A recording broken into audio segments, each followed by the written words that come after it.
Take one. Psalms chapter 149, verse 1. Hallelujah. Sing to the Lord a new song, his praises in the congregation of the faithful.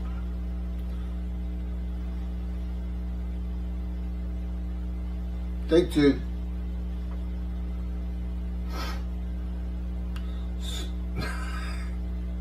Psalms chapter 149. Hallelujah. Sing to the Lord a new song, his praises in the congregation of the faithful. Let Israel rejoice in its maker. Let the children of Zion exult in their king. Let them praise his name and dance. With timbrel and lyre, let them chant his praises. For the Lord delights in his people. He adorns the lowly with victory. Let the faithful exult in glory. Let them shout for joy upon their couches, with paeans to God in their throats and two-edged swords in their hands, to impose retribution upon the nations, punishment upon the peoples, binding their kings with shackles, their nobles with chains of iron, executing the doom decreed against them. This is the glory of all his faithful. Hallelujah. Psalms chapter 150. Hallelujah. Praise God in his sanctuary. Praise him in the sky, his stronghold. Praise him for his mighty acts. Praise him for his exceeding greatness. Praise him with blast of the horn. Praise him with harp and lyre. Praise him with timbrel and dance. Praise him with lute and pipe. Praise him with resounding cymbals. Praise him with loud clashing cymbals. Let all that breathe praise the Lord. Hallelujah. These are the last two Psalms of the Hebrew Bible.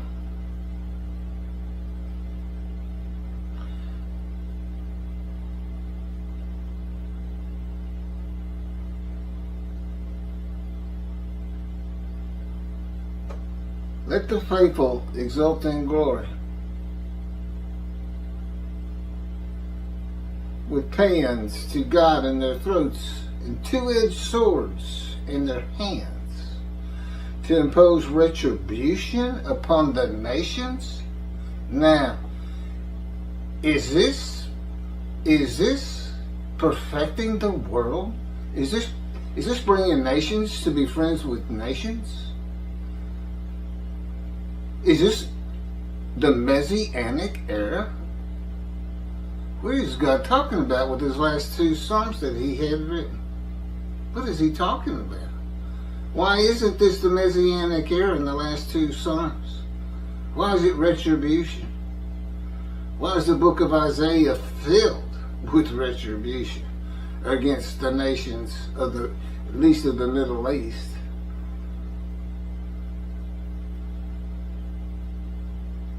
Punishment upon the peoples. Now, this is a good example. Generally, when God says the peoples, he's talking about his chosen, the Jewish people.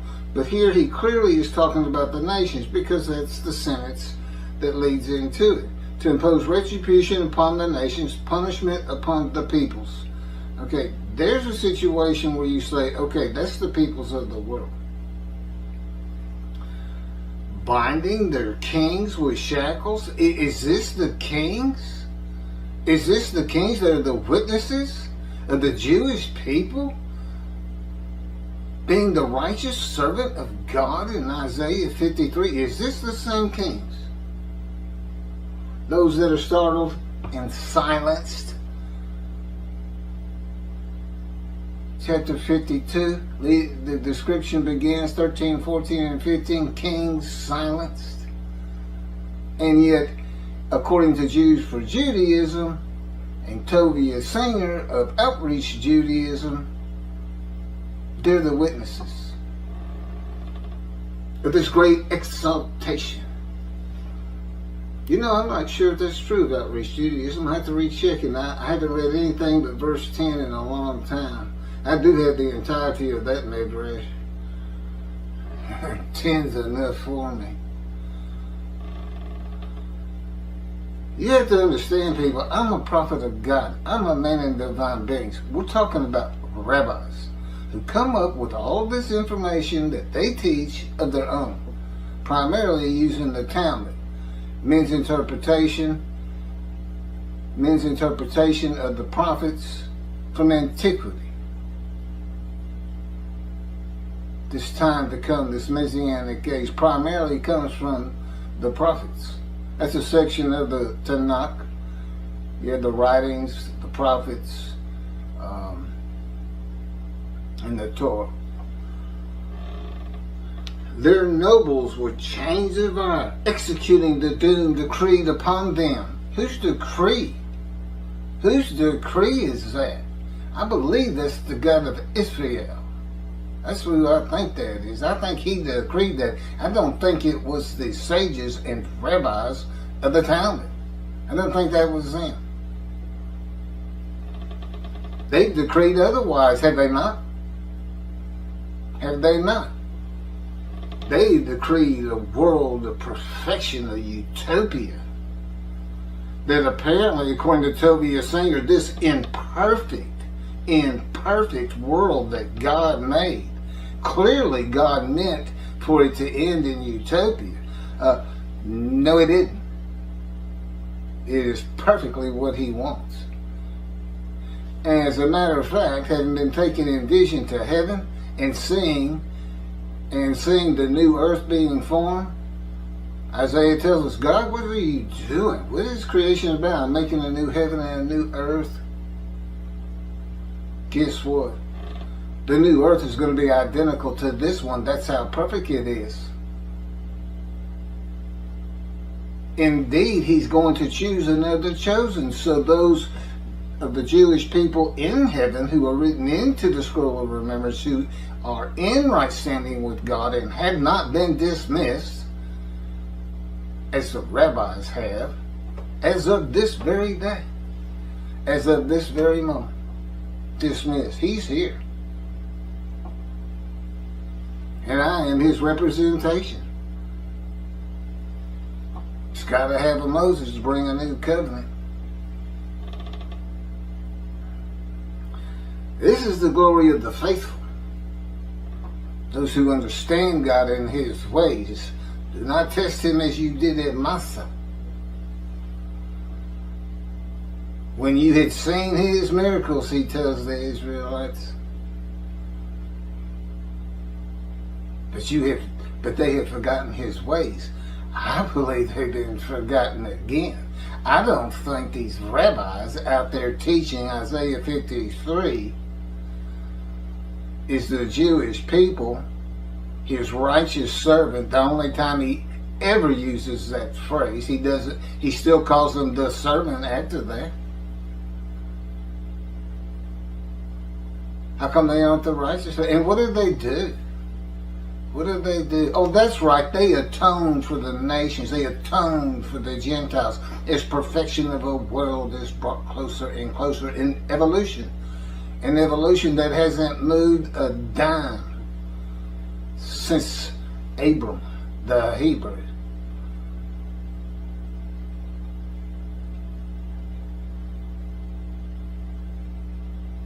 A prophet of God, God tells him what to say. Okay?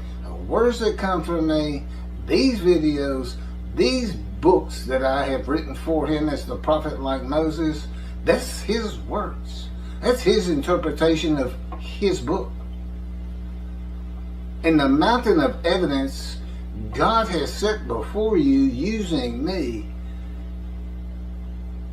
is more than you have any reason to think of that you would need that much. They didn't come out too good, but something like that.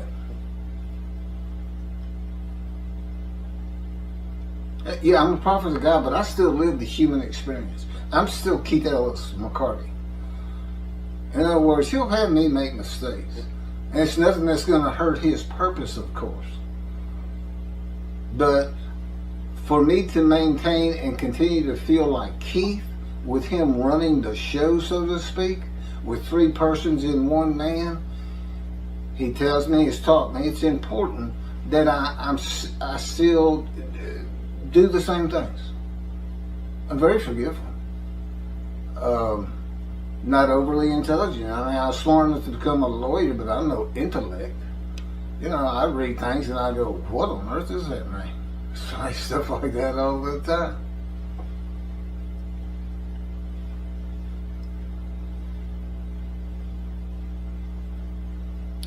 The oral tradition and the oral law are necessary for an understanding of the teachings of God's servant Moses, whom God charged at Horeb with laws and rules for all Israel. You see this again, that same sentence, that part of it, in Malachi 3. Except this time, he says, be mindful. Who God charged at Horeb with laws and rules for all Israel, that part. Such is how you keep and observe the Sabbath of Exodus, chapter 31, verse 16, must be determined in the oral tradition. Commentaries on the books of the prophets in the Hebrew Bible are opinions, and there were many disagreements among the sages and rabbis of antiquity. That continues with the rabbis of the Common Era regarding the prophets and their books. The Common Era began with the Age of Enlightenment, about 1600, and continues today. Within the Common Era are ages, the age of knowledge, the age of medicine, the age of science. Today, the age of information and the internet. The Messianic era apparently is just a new changes or stops the Common Era, and now then we're going to be in the Messianic era. Now, it sometimes says Messianic age, but primarily I see it as era. In any event, this is still the Common Era, and David's here. David is here. The man described in Isaiah 53 as the sages said he was, the leper scholar. A leper because he's familiar with disease. A scholar, he makes the many righteous by his knowledge. Knowledge given to him by God himself. You don't want any of this, okay? Except this. My guiding angel, the angel of God's presence, and God himself lead me through what they want me to read from the books that I wrote. This is from the life of the righteous servant of Isaiah 53, which is my life, that God orchestrated to be sure I fit every verse. A life of pain, wounds, suffering, very familiar with disease, and crushed with disease. The sages and rabbis of antiquity and the rabbis through the Middle Ages to this modern age of Judaism believe God is going to change his creation that is perfect to be an imperfect creation, one that fits them. A world that becomes much more suitable to them in the Messianic era, and then becoming heaven on earth in the world to come. Believing that the souls of the dead go to a realm of souls and eventually unite with their former resurrected bodies. Now I understand in religion you set beliefs and you're not too concerned with the realities of the world, but that's not ever going to happen. There's not going to be resurrected bodies. We have too much knowledge to believe any of that can possibly be true. And to teach these things, what you're forgetting is the young people. They're very real. They grew up on the internet. They know about fake news. They know about people saying things that just can't be. And you wonder why your attendance goes down every year. Why it's harder and harder to draw them. Well, see, that's my job. That's one of my tasks. As Elijah, who is the prophet like Moses, whose purpose is described in Isaiah 53. If there's anybody from the Hebrew Bible that is being mentioned, it's Elijah, and he returns in the day of the Lord. Why? Why has he been in heaven? Because he can talk to the angel of his presence. Who else can? The man the angel alights upon in chapter 11 of Isaiah. Because the angel of his presence is the Holy Spirit, and he is a person. The scripture's clear on that. Resurrected bodies.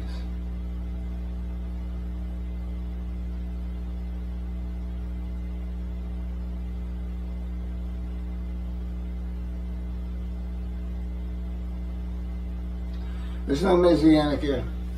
There's no world to come. There's no rabbi or sage that ever saw it. There's no prophet that ever saw it. It doesn't exist. There's only the time to come, described in Jeremiah 31, of the land blooming again, meaning the Jews had returned. Jerusalem rebuilt from the destruction by the Romans. The Jewish people shall never be uprooted or overthrown again. The completion of all of God's prophecies in the Hebrew Bible, with the arrival of 4 men and 2 specific covenants, friendship, and the new covenant of Jeremiah 31. The return of God to dwell among his people, the Jews. The building of the 3rd temple by a holy seed. The amendment to the first covenant includes an inclusion of sin forgiveness, as was given to the Assyrian Babylonian exiles, which is all 13 tribes who returned, remnants thereof, which is clear in the scripture. You know, somebody comes up with a story, 10 tribes were lost. I don't know why. There's 2 things I've seen on that, and God won't specifically tell me, but which is not unusual. But I do know that 10 tribes wanted David, but he went with the 2 tribes from Judah. The kingdom of Judah includes the lands of Benjamin, because that's where Jerusalem is, and that's where the kings rule from. That somehow the 10 and 2, and the northern kingdom was deported first. And most of those 10 would have been the northern kingdom, but not all. 3 of them were east of the river Jordan.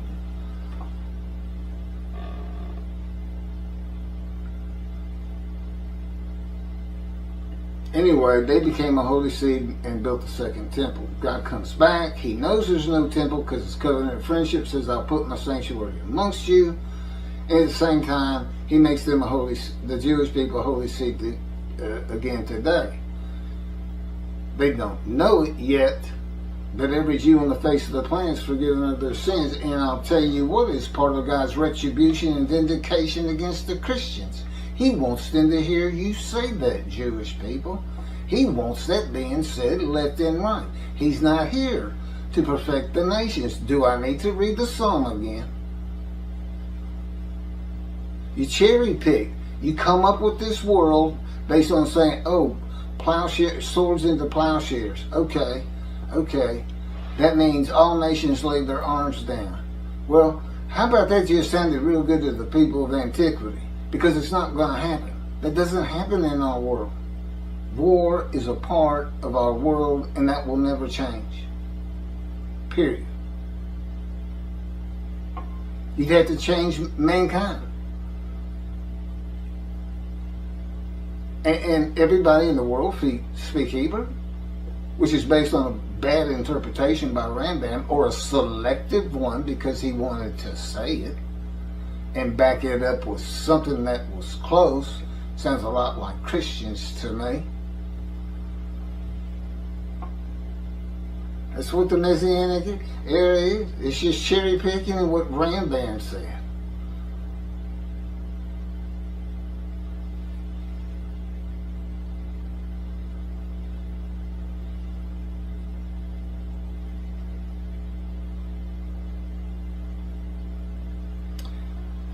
What else happens? Oh yes, it's the awesome, fearful day of the Lord when God has his vengeance on the Gentiles and God speaks to his prophet again.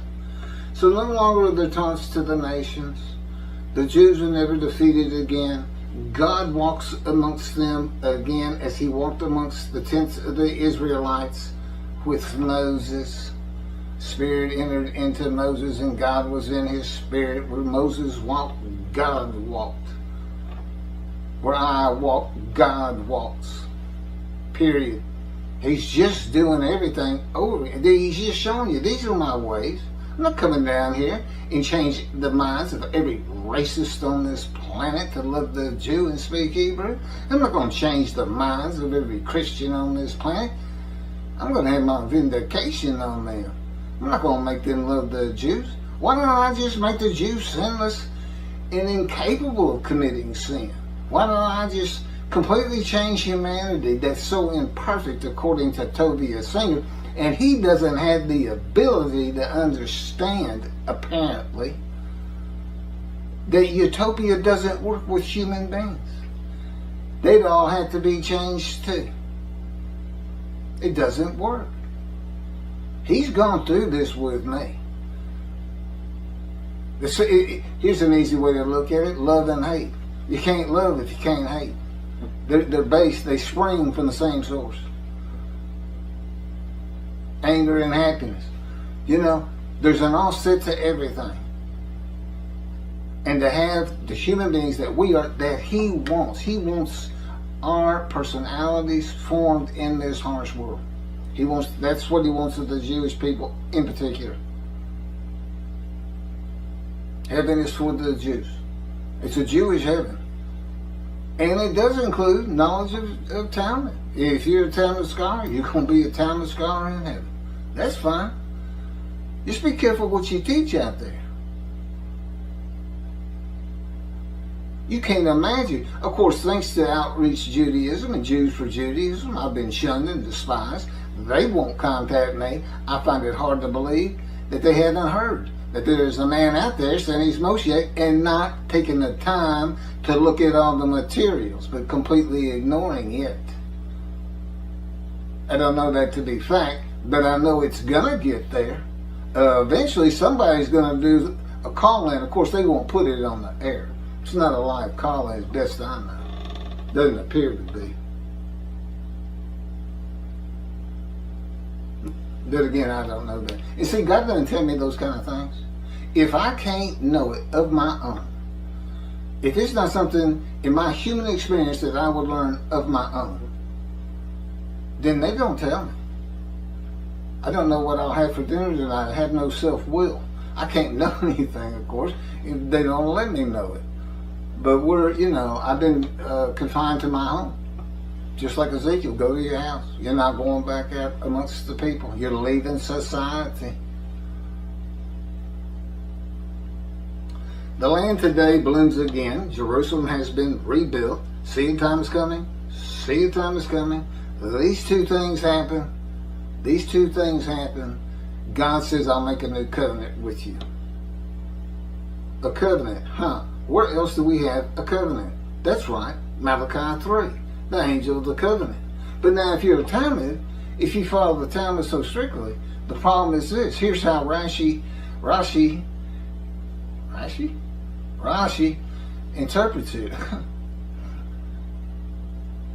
The angel of the covenant, commentary. The angel that avenges the revenge of the covenant. He doesn't tell you what the covenant is. He doesn't tell you why there's a revenge of an avenge of the revenge. What's the revenge? What revenge? I have no idea what he's talking about. None. God won't tell me. He says, I don't know either. Which means to me, it's so far out there, it's an absurdity. And this is what Judaism is based on today. Judaism of antiquity. God expects more of you, and he expects more of the shepherds.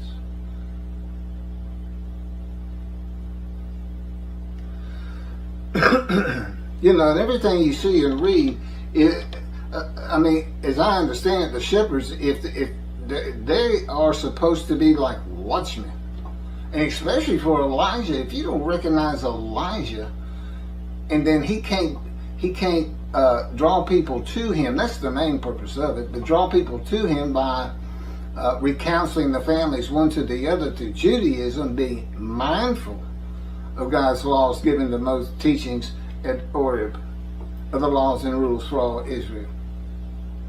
That's the other part of the amendment. Other than that, he keeps saying it. I'll be your God and you'll be my people. That's the first covenant.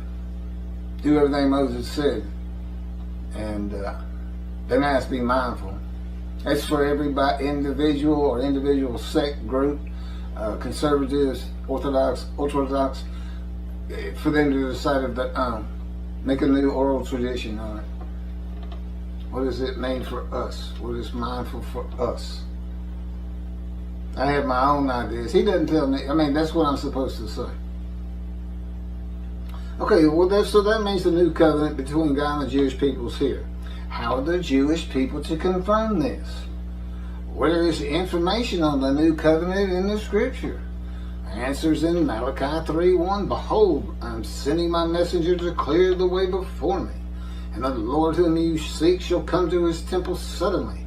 As for the angel of the covenant that you desire, he is already coming. And that has to do with the test of devotion.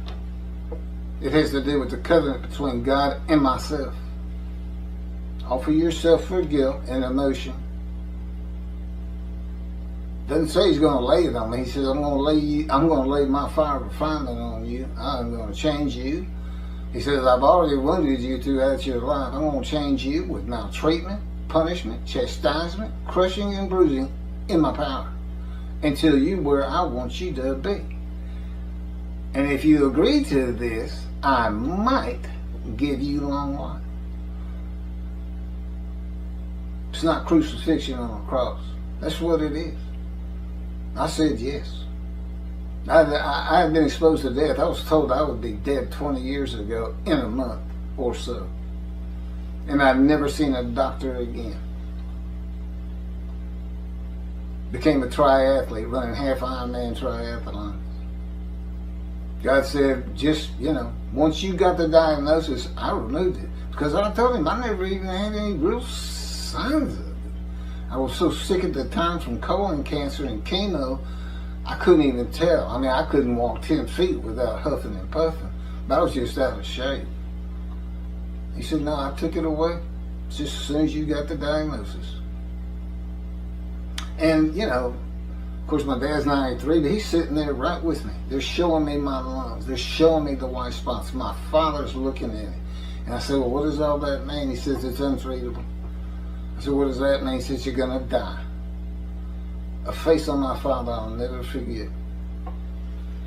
That's what I've been through to be this man. I mean, and I'm just like Moses. I'm just like Ezekiel. I have a furious spirit. God's been toning it down for 13 years now.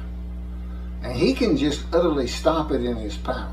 It's like a pillow comes over my anger and it just disappears.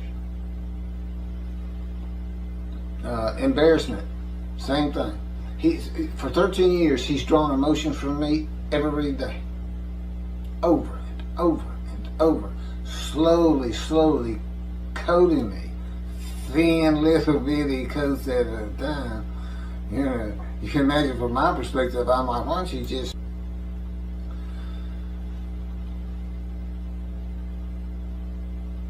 Okay, picking back up. My camera stops. My memory card only holds half an hour, so I can't even recall exactly where it was. But picking back up, the messenger, I know I was reading Malachi 3:1. The messenger is later found to be Elijah as the only man mentioned in Malachi 3. Verse 23 of Malachi 3. Lo, I will send the prophet Elijah to you before the coming of the awesome fearful day of the Lord. He shall counsel parents with children and children with their parents, so that when I come, I do not strike the whole land with utter destruction. Lo, I will send the prophet Elijah to you before the coming of the awesome fearful day of the Lord. Why are you looking for Moshiach? Why aren't you looking for Elijah? Oh, that's right, you don't have a description of him. Well, there used to be a description of David. That's what God calls the descendant of David, the twig of the shoot that grows from the stump of Jesse.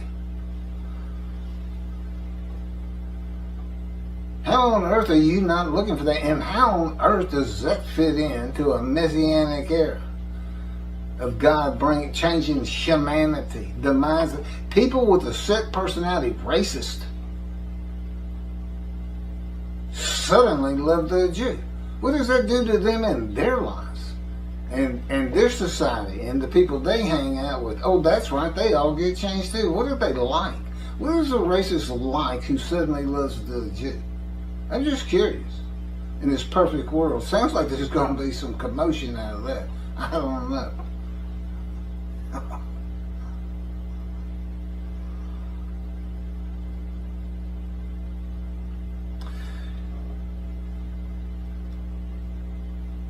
The time to come of Jeremiah 31, that is here. It began in 1948.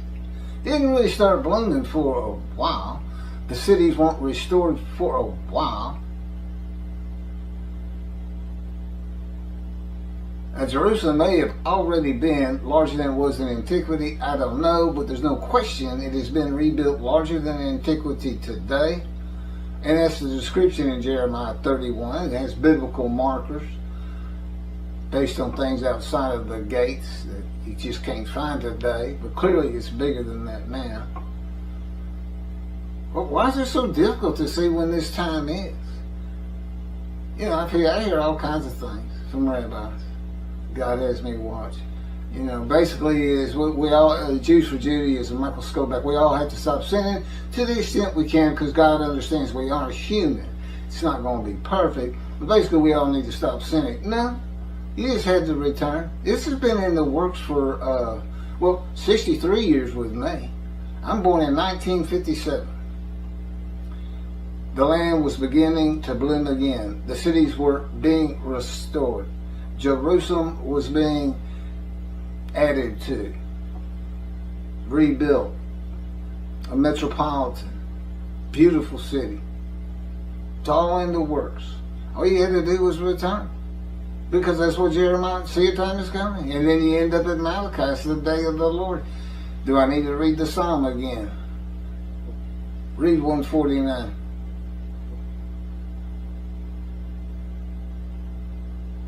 Day of the Lord is not the Messianic era, and yet David's here. He's his representative.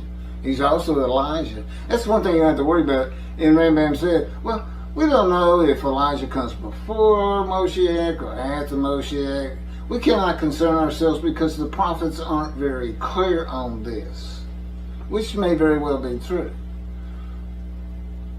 But not this prophet. This prophet's very clear on it. Because why? Because God's telling me. That's the difference in a prophet. Rabbis come up with this information on their own, in large part, built on information from other rabbis, sages, Talmud, and things that happened after that, Rambam and Rashi with their interpretations. Not so me. No, I just say and learn what he has me say and learn. He teaches me, and he says, now go say this. And it's a process that's been evolving for 13 years, but I'm born in 1957. And I asked him, why? Why me? That's what Moses said. Who am I? Who am I? Who's going to believe me? And in a sense, he's saying, why me? I'm not made for this. I wasn't made for this either. I lived a life of suffering, pain. I felt completely alienated from any deity in the sky.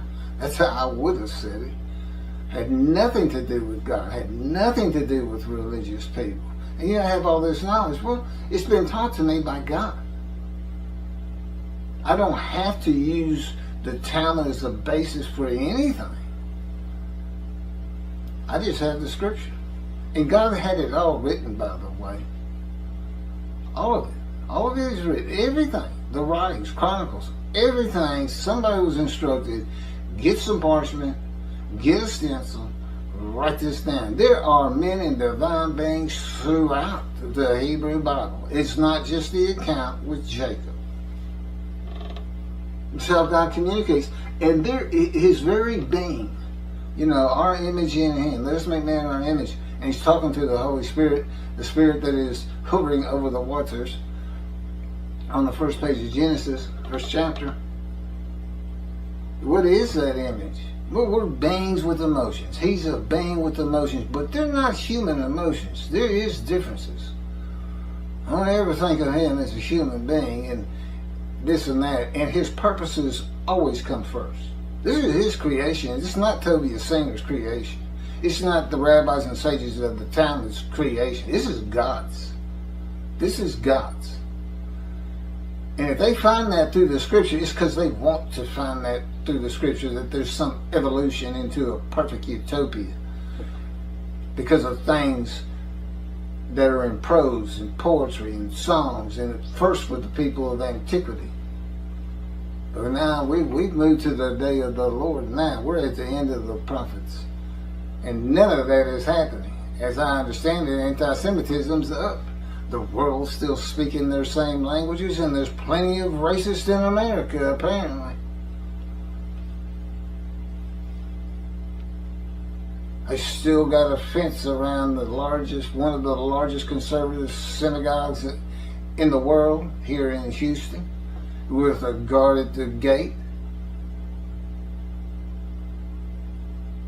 Doesn't look like anybody's putting their swords down and turning them into plowshares.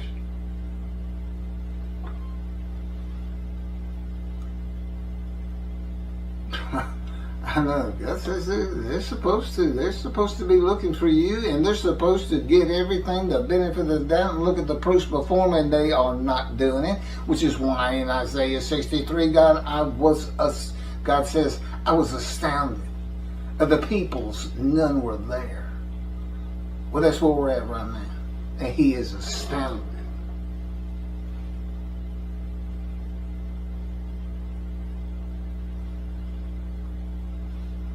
I don't remember the name of the video.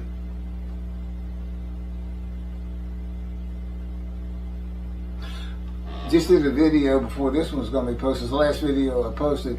It's called Introduction to Isaiah 53 and the Day of the Lord. It comes from that book. It's a streamlined version of Isaiah 53. It's just a discussion of the verses without trying to fit anybody into it, without any commentary why. There's a little bit with Jesus, but by and large, there's nothing that tries to fit Jesus, Israel, or the leper scholar into it. It's just understand what the verses, understand the story. You start out with 6 verses of unrighteous people who are sick from it. They have guilt for not following God's laws, and the story is this man who is, who suffers and is familiar with disease, exposed to death, becomes and rises to the crown, the treetop crown of God's righteous servant. Well, why? To go and help these people. And God puts him through a fire of refinement. Okay, they say, by his wounds we are healed. Well, he's wounded. That's me. Okay, but it's just to teach me to be this prophet, which in and of itself will draw people and Jewish people back to synagogue, to write Torah on their hearts, to say, I'm going to get busy. I've heard all about heaven now. I've heard it's a Jewish heaven, and the more I know of these things, Talmud included, the greater my experience will be.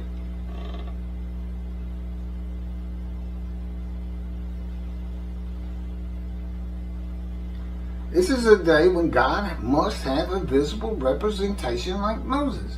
Moses delivered the first covenant, commanded and directed by God. I'm bringing the new covenant, commanded and directed by God. Where's the description? If you can't see it in me who fits every verse, because of your preconceived notion that it's the people Israel, because that's the teaching of Judaism this day, not that every rabbi believes that, but that doesn't mean every rabbi is not dismissed with the eye of God. Do not forget his ways. Do not forget how many people in the Exodus, the original 600,000 plus, and all their families. Don't forget how many of them entered. They got that. It comes right along tested at Massa. Now this video I just referenced is, God put a very concise statement together in the comments with the video, the written comments. It put basically everything I'm saying again. It's just we're adding to it with this. It's very streamlined. It'll be helpful for Jewish people who want to tell their friends. This is what really happens. Hey, did you know the rabbis get dismissed and God has a reckoning with them and He's not happy with them? Really? Why? Because of Messianic era. Here's what's really going to happen, and it's happening right now, and I'm so excited, is what you should hear and probably will. We've got another Moses, and he is going to put it on the Christians like no anti-missionary ever even dreamed of. How can I do that, Keith Ellis McCordy? Because he tells me what to do and say, where to be, what people to meet. I mean, it's all in his hands. I've been through hell and back again 1,000 times in 13 years. He can put a pain on you and anywhere in your body that you don't think you can last 5 minutes with, bringing you to literally tears. And I'm not somebody to cry easily, although I never actually cry. It feels like I want to. You don't think you can make it 5 minutes. 2 weeks later, you're still thinking, I can't do this another 5 minutes.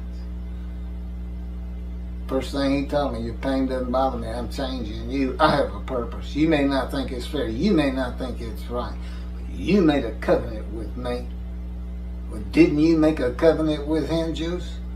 And rabbis, aren't you supposed to be heeding him? I don't see anybody looking to check out my story. I haven't received one comment of any value from anybody. No questions, no nothing. But you test him. You're testing him greatly. You think he doesn't see you. You hear your name being talked of by somebody who claims to be the man of Isaiah 53, and you don't check it out. I've been to the conservative synagogue here. There's Orthodox right by it. It's a whole community of the Jewish people, religious Jew. And matter of fact, I think it's one of the largest in the country.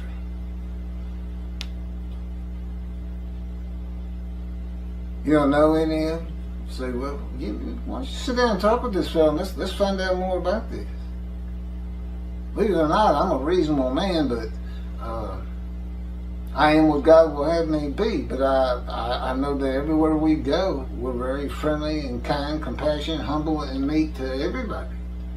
And it may not sound like it when we're talking about vindication and retribution against the Gentiles for how they treated the Jew and taking your book and telling you can't read it. When it's they that can't read and comprehend at the same time. There's no question of that. You can't read Jesus into Isaiah 53. That'd be like saying I have the attributes of Jesus. Well, that ain't it.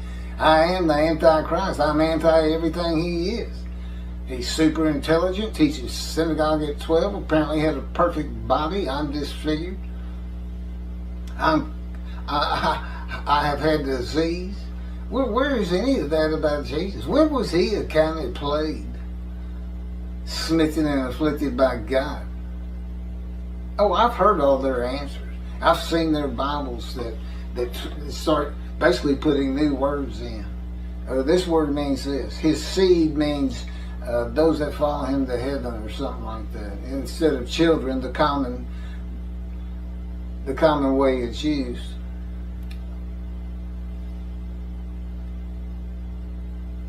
So how do the Jewish people know who he is?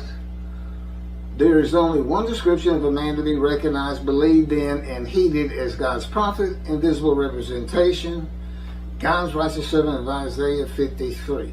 No man has ever come who fits all 12 descriptive verses, including Jesus, certainly including Israel, until today. The day of the Lord. The land blooms again. Jerusalem's rebuilt. The new covenant is here. All Jews are forgiven of their sins. There's a new temple to be built. God says he will place it amongst his people in the covenant of friendship, which is here.